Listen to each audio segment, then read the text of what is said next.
Hello friends, welcome to our YouTube channel WBPSCGS 101।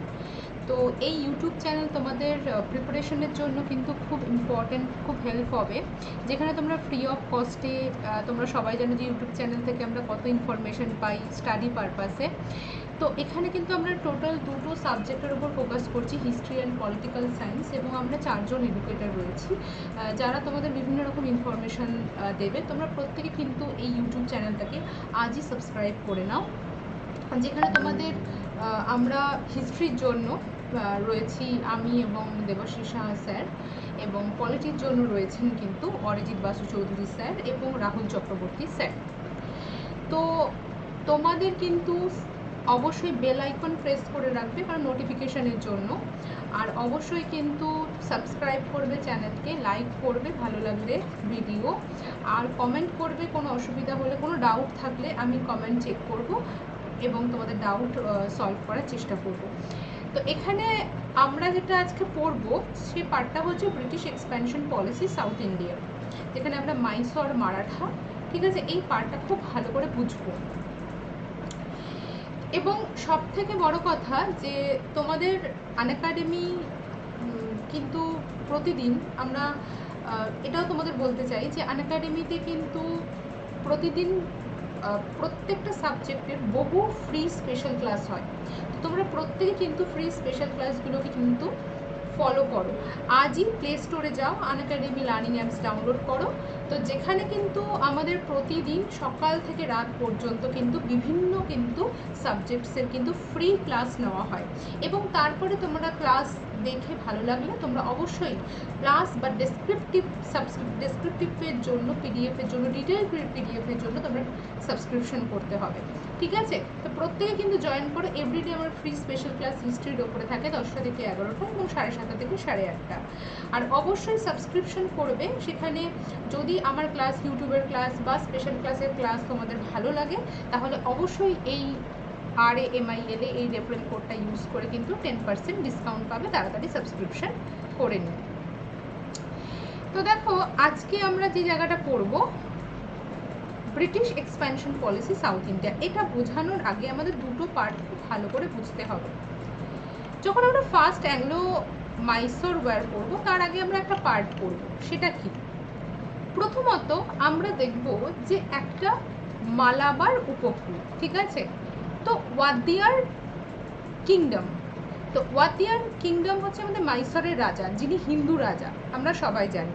তো এখানে যখন আমাদের ফার্স্ট অ্যাংলো মাইসর ওয়্যার হয় তখন ছিলেন কৃষ্ণ রাজা ওয়াদিয়ার টু।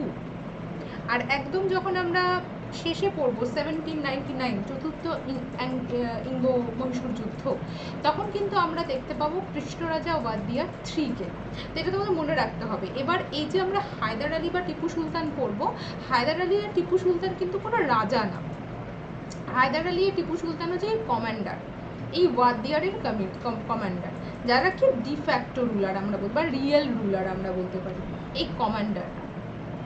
তো এখানে মালাবার কোস্টকে নিয়ে ব্রিটিশদের আমরা সবাই জানি সেই সময় প্রধান রাইভালরি ছিল ব্রিটিশ এবং ফ্রেঞ্চ, এবং আমরা জানি যে মহীশূর কিন্তু বন্ধুত্বপূর্ণ সম্পর্ক স্থাপন করতে চাইছে, বিশেষ করে হায়দার আলী টিপু সুলতান ফ্রেঞ্চদের সাথে। এবং যখন টিপু সুলতান মারা যান 1799-এ, তারপরে এই ওয়াদিয়ার কিংডম কিন্তু, মহীশূর কিন্তু সাবসিডিয়ারি অ্যালায়েন্সকে অ্যাকসেপ্ট করে 1799। তাহলে এই জায়গাগুলো কিন্তু আমাদের ইম্পর্টেন্ট। তো আমরা যে পার্টগুলো দেখবো, দেখো মালাবার এবং মারাঠা বা বম্বে আমরা বলতে পারি। তো এখানে আমরা দেখব যে মালাবার উপকূল হচ্ছে আমাদের পেপার এবং কার্ডামামের জন্য ইম্পর্টেন্ট, এবং বম্বে হচ্ছে কটন। বহু 1775 থেকে আমরা দেখতে পাই যে বম্বেতে একটা মনোপলি ট্রেড রিলেটেড করা, যেটা প্রথম থেকেই চিন্তার কারণ ছিল মারাঠাদের কাছে, কিন্তু সেটা ক্লিয়ার হয় বা এই মনোপলি এস্টাবলিশ হয় সবাই জানো, সেটা হচ্ছে 1874-এ গিয়ে আমরা দেখতে পাই, বা 1875-এ গিয়ে এই মনোপলি বা কটন ট্রেড নিয়ে কতটা ঘাটতি হয় আমরা ডেকান রাইট দেখতে পাই, ঠিক আছে। তো এবার বিষয়টা হচ্ছে যে এই মালাবার কোস্টে ব্রিটিশদের এরকম বারবারন্ত যেটা কিন্তু মালাবারকে কিন্তু বা মহীশূর কিন্তু তার কমান্ডার বা সেনাবাহিনী কিন্তু শক্তিশালী করার কথা কিন্তু চিন্তা করে। এবং আমরা জানি এখানে একটা প্রধান বিষয় যে এই যে সাম্রাজ্য বিস্তার নীতি, তো হায়দার আলীর সাম্রাজ্য বিস্তার নীতি কিন্তু চিন্তার কারণ হয়ে দাঁড়িয়েছিল মারাঠাদের কাছে এবং নিজামদের কাছে। তাদের রাষ্ট্র ব্রিটিশদের দ্বারা হস্তক্ষেপ হলেও বা অধিকার হলেও তারা কিন্তু কি চাইছে, হায়দার আলীকে ডমিনেট করবে, হায়দার আলীকে কিভাবে সরানো যায়, হায়দার আলীকে কি করে তার পজিশন থেকে সরানো যায়। তো এটা কিন্তু চিন্তার কারণ হয়ে দাঁড়িয়েছে। তো এটা আমাদের খুব ইম্পর্টেন্ট। তো আমরা যখন আমরা অ্যাংলো মাইসোর ওয়্যার পড়বো, তো ফার্স্ট অ্যাংলো মাইসোর ওয়্যারে যে জায়গাগুলো আমাদের মনে রাখতে হবে, নাম্বার 1 হায়দার আলীকে মনে রাখতে হবে। নাম্বার 2 আমাদের মনে রাখতে হবে যে হায়দার আলীর সাথে বা এই মাইসোরের সাথে মাদ্রাজ এবং কার্নাটিক ডিসপিউট, আমরা জানি মাদ্রাজ মিনস হচ্ছে আমাদের রাজা অফ চন্দ্রগিরি, প্রথম ব্রিটিশরা ফোর্ট এস্টাবলিশ করে এই রাজা অফ চন্দ্রগিরি, ঠিক আছে, যে আমাদের ফোর্ট সেন্ট জর্জ ফার্স্ট আমাদের ফোর্ট ছিল। এবং এই রিজিয়ানটা কার্নাটিক আমরা যখন পড়ব ফ্রেঞ্চ যুদ্ধ, যে দীর্ঘ 21 বছর ধরে যে যুদ্ধ চলেছে অ্যাংলো ফ্রেঞ্চ, তো সেখানে আমরা জানি যে কার্নাটিকের রাজা শেষ পর্যন্ত হলেন কিন্তু মোহাম্মদ আলী, আনোয়ার উদ্দিনের ছেলে। তো এদের সাথে ডিসপিউট হচ্ছে মাইসোরে বর্ডার ইস্যু নিয়ে, ঠিক আছে, কোনটা কার এলাকা, এটা আমাদের মাথায় রাখতে হবে যখন আমরা ফার্স্ট অ্যাংলো মাইসোর ওয়্যার করব। এবং আমাদের ত্রিপার্টাইট ট্রিটি, এটা মনে রাখতে হবে। ত্রিপার্টাইট ট্রিটি মানে এখানে ব্রিটিশরা অস্ত্র হিসাবে ব্যবহার করা হয়েছে, অস্ত্র হিসাবে ব্যবহার করেছিলেন কাদেরকে, নিজাম এবং মারাঠাকে। তোমরা সবাই জানো যে এখানে নিজামদের সাথেও কিন্তু একটা লড়াই হয়। যখন রবার্ট ক্লাইভ, এই সময় আমরা জানি যে যখন আমাদের প্রথম এই যে 67-69 যে টাইমটা, ঠিক আছে, এই সময় আমাদের গভর্নর কে ছিলেন, এটা কিন্তু খুব ইম্পর্টেন্ট, ঠিক আছে। তো দেখো 67-69 তো ছিলেন হচ্ছে আমাদের ক্লাইভ, কিন্তু তার আগে যে সময় তখন কিন্তু আমাদের ভ্যানসিটার, এই কথাটা কিন্তু মনে রাখতে হবে। মানে 65 পর্যন্ত আমাদের 1760 থেকে 65 পর্যন্ত কিন্তু আমাদের ভ্যানসিটার। তো এখানে যে পার্টটা যে রবার্ট ক্লাইভ কি করে, আমাদের যে নর্দার্ন সিরকাস যে এরিয়াটা, এটা খুব ভালো করে দেখো, এই নর্দার্ন সিরকাস এরিয়াটা হচ্ছে নিজামদের ছিল, এই নর্দার্ন সিরকাস অকুপাই করতে চাইছে। এখানে একটা প্লেস ছিল গুন্টুর বলে, এই গুন্টুর প্লেসটা কিন্তু আমাদের মহীশূরের ডিমান্ড। তো এখানে নর্দার্ন সিরকাস নিয়ে মহীশূরের রাগটাকে গুন্টুরকে নিয়ে। তো এবার বিষয়টা হচ্ছে যে এখানে কিন্তু প্রথম যখন নর্দার্ন সিরকাসে ফোকাস করেন রবার্ট ক্লাইভ, তখন কিন্তু নিজামদের সাথে লড়াই হয় তার, যার সাথে ট্রিপার্টাইট ট্রিটি করছে নিজামদের সাথে কিন্তু তার লড়াই হয়, ঠিক আছে। কিন্তু নিজামদের অর্থনৈতিক অবস্থার জন্য তারা কিন্তু অবশেষে চুক্তি করতে বাধ্য হয়, যেটা পিস ট্রিটি করতে বাধ্য হয়, কাদের সাথে, ব্রিটিশদের সাথে। তাহলে এটা কিন্তু খুব ইম্পর্টেন্ট, আমরা জানি। তো এটাই কিন্তু আমাদের, এবং ভেল্লোরে ব্রিটিশরা কিন্তু একটি আউটপোস্টও বা আমরা বলতে পারি একটা ফোর্ট কিন্তু এস্টাবলিশ করে নেয়। তো এটা কিন্তু খুব ইম্পর্টেন্ট, ঠিক আছে। তো এবার বিষয়টা হচ্ছে কিন্তু তা সত্ত্বেও এরপরে কি হলো, এখানে যখন আমাদের পিস ট্রিটি হচ্ছে তখন হায়দার আলীকে কথা দিল ব্রিটিশরা, কি কথা দিল হায়দার আলীকে, আমাদের কথা দিল নিজামকে কি কথা দিল, যে যখনই কোনো বহিঃশত্রু নর্দার্ন সিরকাস দিয়ে দেওয়া হোক, তার পরিবর্তে নিজামকে সব রকম সহযোগিতা করবে ব্রিটিশরা, এবং ফরেন বা বিদেশি শত্রুর হাত থেকে, বিশেষ করে হায়দার আলীর হাত থেকে কিন্তু রক্ষা করবে বা তাদেরকে সেনাবল দিয়ে সাহায্য করবে ব্রিটিশরা। এই শর্তে কিন্তু ছেড়ে দিল। এবং আমরা জানি ট্রিপার্টাইট, তারপরেই মারাঠা, নিজাম এবং ব্রিটিশ এরা তিনজনে এবং একত্রিত হলো আর অ্যাটাক করবে মাইসোরে 1766-এ। কিন্তু এই বিষয়টা কিন্তু আগে থেকেই খবর পেয়ে যায় হায়দার আলী, এবং হায়দার আলী কিন্তু আগে থেকেই প্রিপেয়ার ছিল। তাহলে আমাদের কিন্তু এই জায়গাগুলো কিন্তু জানতে হবে, ঠিক আছে। তো প্রিপেয়ার ছিল, সেই জন্য কিন্তু ভালোভাবে এই বম্বে এবং আমাদের হায়দ্রাবাদের সাথে, নিজামের সাথে কিন্তু, মারাঠা এবং নিজামদের সাথে কিন্তু ভালো সম্পর্ক করতে সফল হলেন হায়দার আলী। এবং এখানে কিন্তু শান্তিপূর্ণভাবে ট্রিটি অফ মাদ্রাস সাইন হয়ে যায়। ট্রিটি অফ মাদ্রাসে কিন্তু কোনো ক্ষয়ক্ষতি, কোনো এ দিচ্ছে ও দিচ্ছে না, যার যেটা কেড়ে নেওয়া হয়েছিল তাকে সেটা ফিরিয়ে দেওয়া। এটা হচ্ছে আমাদের ট্রিটি অফ মাদ্রাস সাইন হলো 1769-এ। তাহলে এটাই আমরা পড়বো। তাহলে আমরা কি কি কথা মনে রাখছি? Number 1 Hyder Ali, number 2 Madras Carnatic dispute, এটা মনে রাখতে হবে, এবং ব্রিটিশ ট্রাই টু, এই কথাটা মনে রাখবে। কে try to? British try to control over northern Circars. Attack on Mysore 1766 and Treaty of Madras 1769। তো এই জায়গাটা কিন্তু খুব ইম্পর্টেন্ট। এবার আমরা যেটা পড়বো ট্রিটি অফ মাদ্রাস। তো ট্রিটি অফ মাদ্রাসে আমরা কি দেখতে পাচ্ছি যে in 1769 the Treaty of Madras was signed which brought to end the war. The conquered territories was restored each other and it was also agreed upon that they would help each other in case of foreign attack. তারা দুজনই দুপক্ষকে help করবে যদি কোনো foreign attack হয়। এবার যখন আমরা second Anglo Mysore war পড়ব, এরপরই তার আগে আমাদের পড়ে রাখতে হবে আমেরিকান ওয়ার ইন্ডিপেন্ডেন্স 1775। তারও আগে পড়ে রাখতে হবে মারাঠা ইনভেড মাইসোর 1771। মারাঠা আক্রমণ করলো মাইসোরকে। মারাঠা যখন আক্রমণ করলো মাইসোরকে, তখন মাইসোরের কি কোনো রকম সাহায্য পেল না, যেটা ট্রিটি অফ মাদ্রাস অনুযায়ী ব্রিটিশদের সাথে ট্রিটি হলো। তখন কি বলেছিল? একে অপরকে ফরেন অ্যাটাকে কিন্তু হেল্প করবে। তো এখানে কিন্তু ব্রিটিশরা তাকে হেল্প করতে আসেনি বা তাকে কোনো সাহায্য করেনি, হেল্প করতে আসেনি তাকে। তো তার তখন কি হলো? বিশ্বাস চলে গেল ব্রিটিশদের উপর। এটা নাম্বার 1 পয়েন্ট। এটাই হচ্ছে আমাদের সেকেন্ড অ্যাংলো মাইসোরের প্রধান কারণ। এবং আমরা জানি এই যুদ্ধতে কিন্তু হায়দার আলী মারা যান, ক্যান্সার। এবং সেকেন্ড পয়েন্ট হচ্ছে আমেরিকান ওয়ার অফ ইন্ডিপেন্ডেন্স 1775।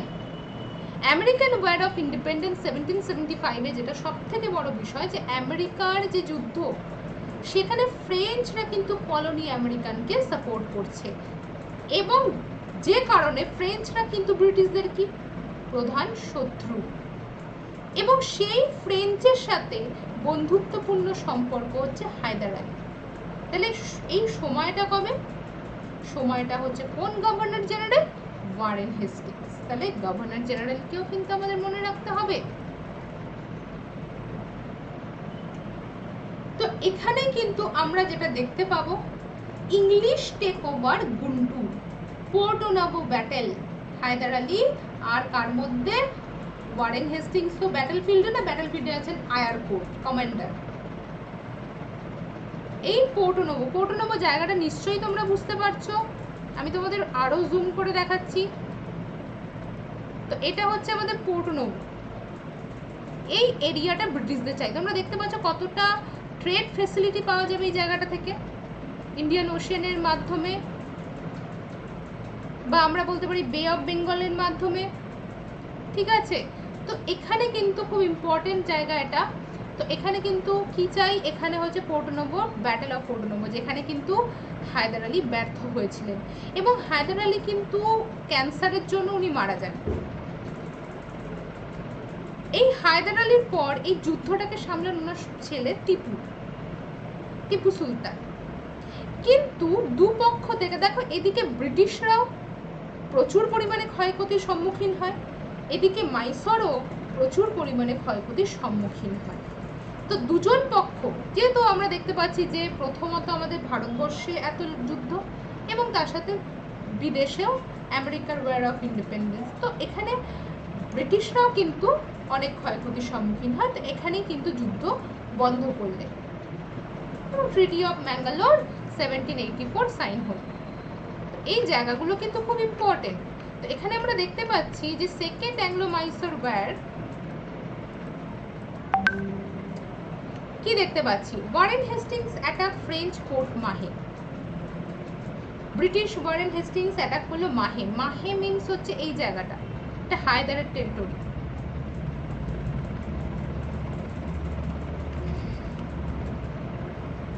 মাহে এটা ক্যাপচার করলো নাম্বার 1। তারপরে আমরা দেখতে পাচ্ছি যে এখানে Warren Hastings attack French fort মাহে which was Hyder Ali's territory. Hyder Ali led a common front with Nizam and Maratha, capture Arcot, capital of Carnatic. Hyder Ali কি করলেন? Arcot capture. In July 1781 Hyder Ali defeated, Hyder Ali কে পরাজিত করে Battle of Portonoblo by Arcot and saved Madras. এরপরে Madras occupy করতে মাইসোর যায়, কারণ মাদ্রাজ ছিল কি এদের প্রধান বা প্রথম আমরা বলতে পারি যে দখল করেছিল বা দুর্গ এস্টাবলিশ করেছিল, প্রথম ফোর্ট এস্টাবলিশ করে। In December 1782 তে after the death of Hyder Ali, the war was carried on by his son Tipu Sultan. Tipu Sultan signed Treaty of Mangalore in March 1784 which ended the second Anglo-Mysore war. তাহলে আমাদের প্রধান কারণ কি ছিল? Shortage, দুপক্ষের দিক থেকেই shortage. কিন্তু হায়দার আলী কিন্তু মারা যান কিসের জন্য? ক্যান্সারের জন্য। ঠিক আছে, নেক্সট হচ্ছে থার্ড অ্যাংলো মাইসর।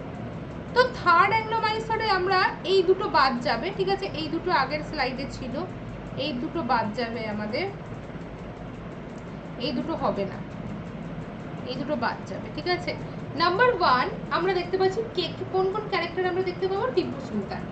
টিপু সুলতান দখল করতে যাচ্ছে এই দুটো এরিয়া, জাইকোটটাই যেটা ত্রাবানকোরের রাজা, ত্রাবানকোর অ্যাটাক করেছে, ঠিক আছে, জাইকোটটাই অ্যান্ড ক্রাঙ্গানো। বলা হয় যে এই দুটো রিজিয়ান পূর্ববর্তী সময়ে ডাচেরা, যেটা ছিল মহীশূরের এলাকা, ডাচেরা হ্যান্ডওভার করেছেন ওনাকে, ত্রাবানকোরের রাজাকে। তো এই দুটো area important third Anglo Mysore ওয়ারে। লর্ড কর্নওয়ালিস কে ছিলেন? আমাদের ভাইসরয় বা governor general Lord Cornwallis. Maratha invade Mysore, এটা আমাদের কাটা হবে, এটা আমাদের আগের স্টেজের ছিল। এবং ট্রিটি অফ শ্রীরঙ্গপত্তনম। এখানে দুটো পার্ট আছে, একটা হচ্ছে শ্রীরঙ্গপত্তনমের যুদ্ধ, ব্যাটেল অফ শ্রীরঙ্গপত্তনম, যেখানে চতুর্থ ইঙ্গ মহীশূর যুদ্ধে আমরা পড়ব। শ্রীরঙ্গপত্তনমকে এখানে ট্রি অফ লিবার্টি হিসাবে এস্টাবলিশ করতে চেয়েছিলেন এবং ফার্স্ট সিটিজেন হিসাবে নিজেকে মানে আখ্যা দিয়েছিলেন টিপু সুলতান। ঠিক আছে, তো এখানে শ্রীরঙ্গপত্তনমের সন্ধি। কেন শ্রীরঙ্গপত্তনমের সন্ধি কখন হলো? যখন ব্রিটিশরা, কারণ ত্রাবানকোরের রাজা আবার মানে হেল্প চায় কার কাছে? ব্রিটিশদের কাছে। তো ব্রিটিশরা যুদ্ধ করে টিপুর সাথে, শ্রীরঙ্গপত্তনমের সন্ধি সাইন হয়। এই শ্রীরঙ্গপত্তনমের সন্ধির ফলে এখানে ত্রিপার্টাইট ট্রিটি, আমি যেটা আগে তোমাদের বলেছিলাম, এটা সবসময় মাথায় রাখতে হবে, মারাঠা, নিজাম আর ব্রিটিশরা। তো এখানে কি হলো? মারাঠাদের তুঙ্গভদ্রা রিভার দিল, নিজামদের কৃষ্ণা নদীর সাউথটা দিল, পোর্শনটা দিল, এবং আমাদের মালাবার কোস্টটাকে অকুপাই করলো ব্রিটিশরা। তো এখানে অর্ধেক সম্পত্তি কিন্তু চলে গেল টিপুর ব্রিটিশদের হাতে। তো এখানে আমরা যে জায়গাটা দেখব treaty of Srirangapatnam, as per treaty Tipu had to cede half of kingdom to the English, including the areas of Malabar, Dindigul, Coorg এবং বারামহ। এই সমস্ত এলাকাগুলো কিন্তু অকুপাই করে নিল ব্রিটিশরা। তার সাথে he also had to pay 3 crore rupees as war indemnity to the British. Tipu also had to surrender 2 of his sons as surety to the British till he paid his due. এবার পুরোটা যেহেতু তিনি দিতে পারেননি তার টাকা, তার জন্য টিপু সুলতান তার 2 সন্তানকে দিয়েছিলেন ব্রিটিশদের কাছে। তো এবার বিষয়টা হচ্ছে তোমাদের প্রত্যেককে বলা হচ্ছে যে যারা এখনো পর্যন্ত তোমরা আনএকাডেমি প্লাসে বা আনএকাডেমি স্পেশাল ক্লাস যারা জয়েন করনি, তারা প্রত্যেকে ফ্রি স্পেশাল ক্লাস জয়েন করো। প্রতিদিন আমাদের ক্লাস হয়, তো প্রত্যেকে জয়েন করার। অবশ্যই কিন্তু স্পেশাল ক্লাস বা ইউটিউবের ক্লাস ভালো লাগলে তোমরা প্রত্যেকে ক্লাসে জয়েন করে নাও। তোমরা অনেক অল্প দামে, যেখানে তোমরা 9,000 টাকা এবং 13,000 টাকা, 9,000 টাকা 1 বছর এবং 13,000 টাকায় তোমরা 2 বছরের সাবস্ক্রিপশন পাবে। এই কোডটা ইউজ করে 10% ডিসকাউন্ট পাবে। যদি আমার পড়ানো ভালো লাগে তাহলে ওখানে তোমাদের একটা কোড অ্যাপ্লাই চাই, তো এই কোডটা যদি তুমি দাও, আর যদি আমার পড়ানো তোমাদের ভালো লাগে তাহলে এই কোডটা অ্যাপ্লাই করো আর আজই আনএকাডেমি ক্লাসে জয়েন করো। তো এখানে আমরা যেটা দেখতে পাচ্ছি, fourth Anglo Mysore war. Fourth Anglo Mysore ওয়্যারের আগে তোমাদের জানতে হবে যে কি ছিল সিচুয়েশন। এবং আমার ক্লাসের যে ক্লাসটা হয় আনএকাডেমিতে সেটা কিন্তু 2টো থেকে 3টেতে হয়। তো সেখানে আমরা দেখতে পেয়েছি ফোর্থ অ্যাংলো মাইসোরের 2টো এরিয়া, হিরাট আর একটা হচ্ছে আমাদের কান্দাহার। নেপোলিয়ন বোনাপার্টের থ্রেট। ওয়েলেসলি যেটা ভাবেন যে এখানে নেপোলিয়ন বোনাপার্ট আসতে পারে আমাদের রেড সি হয়ে, কড়া নিরাপত্তা। এই পরিস্থিতিতে তিনি টিপু সুলতানের কাছে পাঠান যাতে টিপু সুলতান সাবসিডিয়ারি অ্যালায়েন্সকে গ্রহণ করেন। কিন্তু টিপু কোথায় সাবসিডিয়ারি অ্যালায়েন্স গ্রহণ করছে? টিপুর তো প্রচুর পরিমাণে ক্ষয়ক্ষতি, তার সাথে তার 2 সন্তান রয়েছে ব্রিটিশদের হাতে, 2 পুত্র। তো টিপু সুলতান কিন্তু এখানে ফ্রেঞ্চদের কিন্তু হেল্প চান। এখান থেকে কিন্তু ব্রিটিশদের শত্রুতা শুরু হয়। তখন কিন্তু ব্রিটিশদের কাছে একটাই জায়গা যে টিপুকে মেরে ফেলতে হবে, কারণ এখানে নেপোলিয়ান থ্রেট সব থেকে বড়। তারপরেই কিন্তু আমাদের কি, তাহলে আমাদের কি কি মনে রাখতে হবে? এটা কাটা, এটাও কাটা। কি কি মনে রাখতে হবে? এখানে টিপু সুলতান মনে রাখতে হবে, লর্ড ওয়েলেসলি মনে রাখতে হবে, সালটা মনে রাখতে হবে। ফোর্থ অ্যাংলো মাইসোর ওয়্যার হবে শেষ হয় ব্যাটেল অফ শ্রীরঙ্গপত্তনম। যদি ট্রিটি অফ শ্রীরঙ্গপত্তনম বলে, যদি ট্রিটি বলে তাহলে 79, যদি ব্যাটেল শ্রীরঙ্গপত্তনম বলে তাহলে 79। এবং নেপোলিয়ান থ্রেট মনে রাখতে হবে। এটা 1 2 3 4 এবং 5। এই 5টা পয়েন্ট তোমার এই ফোর্থ অ্যাংলো মাইসোর বা প্রত্যেকটা পয়েন্ট কিন্তু আমি কোনগুলো পড়তে হবে, কোনগুলো মনে রাখতে হবে, এগুলো কিন্তু মনে রাখতে হবে। ঠিক আছে? তাহলে নেপোলিয়ান থ্রেট কোথায় আসে? কান্দাহার এবং কাবুল। এবার ফোর্থ অ্যাংলো মাইসোর ওয়্যার, যেটা Tipu's territory were divided between British and Nizam of Hyderabad. The core area around Srirangapatnam and Mysore was restored to the Wadiyar dynasty. এরপরেই তো যখনই টিপু মারা গেল 1799-তে, তখনই তো ওয়াদিয়ার ডাইনেস্টির সাথে কৃষ্ণ রাজা ওয়াদিয়ার 3 সাবসিডিয়ারি অ্যালায়েন্স গ্রহণ করলো আমাদের কে? মাইসোর। তাহলে এই জায়গাটা ইম্পর্টেন্ট, এটা দেখে নেবে। নেক্সট হচ্ছে আমাদের কি ধরনের প্রশ্ন আসতে পারে এই ধরনের পরীক্ষাতে। তো নাম্বার 1 আমাদের আসতে পারে যে who was the British governor general, কে ছিলেন থার্ড অ্যাংলো মাইসোর ওয়্যারের সময়? তো আমরা সবাই জানি থার্ড অ্যাংলো মাইসোরের সময় লর্ড কর্নওয়ালিস ছিলেন। Who was the British governor general first Anglo Mysore war? প্রথম অ্যাংলো মাইসোর ওয়্যার যখন হয় 65 এবং 7 এবং 67 69 সেই সময়, তো আমাদের আনসার কি হবে? ভ্যানসিটার্ড ছিলেন। সরি একদম সরি, লর্ড বেরলিস ছিলেন সেই সময়। কে ছিলেন? Lord বেরলিস। When did Hyder Ali sit on the throne Mysore? Hyder Ali sit on the throne। কি কি প্রশ্ন আসতে পারে তোমাদের এখান থেকে? When did Hyder Ali sit on the throne of Mysore? তাহলে এখানে কি হবে? 1761। এবং what was the chronology of second Anglo-Mysore war? Second Anglo Mysore war ডি 1780 to 84। তাহলে এগুলো কিন্তু এই ধরনের প্রশ্ন আমাদের আসতে পারে। এবং নেক্সট আমরা অ্যাংলো মারাঠা ওয়্যার পড়ব।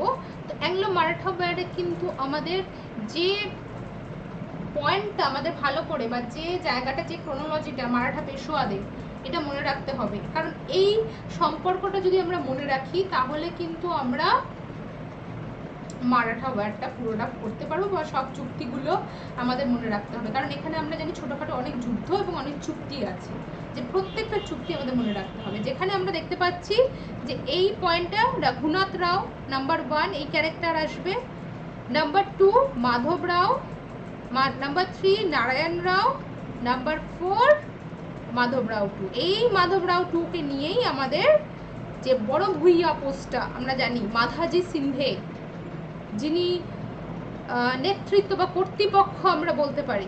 বড় ভুইয়া হচ্ছে কত, যেমন পেশোয়াদের আন্ডারে, যেমন ধরো পেশোয়ারাই হচ্ছে বড় অফিসিয়াল সব থেকে, প্রাইম মিনিস্টার, এবং তারপরে বড় ভুইয়া হচ্ছে একটা গ্রুপ অফিসিয়ালসদের, যার মধ্যে লিড করছিলেন মাধাজি সিন্ধে 12 জন অফিসিয়ালসকে নিয়ে, তার মধ্যে হেড হচ্ছে মাধাজি সিন্ধে, এবং তিনি পরিচালনা করেন যে মাধব রাও 2 যখন অ্যাকচুয়াল দেখো এখানে যখন বালাজি বাজিরাও তার 2 ছেলে, বাজিরাও মানে 2 ছেলে বালাজি বাজিরাও রঘুনাথ রাও, তো বড় ছেলেকে বালাজি বাজিরাও, তো বালাজি বাজিরাওর ফ্যামিলি হচ্ছে এরা। তো মাধব রাও 1 হচ্ছে মারা যান, যখন মাধব রাও 1 মারা যান তখন নারায়ণ রাও এবং রঘুনাথ রাওয়ের সাথে সিংহাসন নিয়ে কাড়াকাড়ি হয়। রঘুনাথ রাও কি করে, নারায়ণ রাওকে হত্যা করে সিংহাসনে জোর করে বসে। সেই রঘুনাথ রাওকে সিংহাসনচ্যুত করেন আমাদের যে বড় ভুইয়া পোস্টটা আমি বললাম, এবং তার পস্থুমাস মানে নারায়ণ রাওয়ের মৃত্যু পরবর্তী সন্তান মাধব রাও 2কে কিন্তু সিংহাসনে বসান রঘুনাথ রাওকে সরিয়ে, এবং সেখান থেকে রঘুনাথ রাওকে হাতিয়ার হিসাবে ব্যবহার করেছিলেন ব্রিটিশ।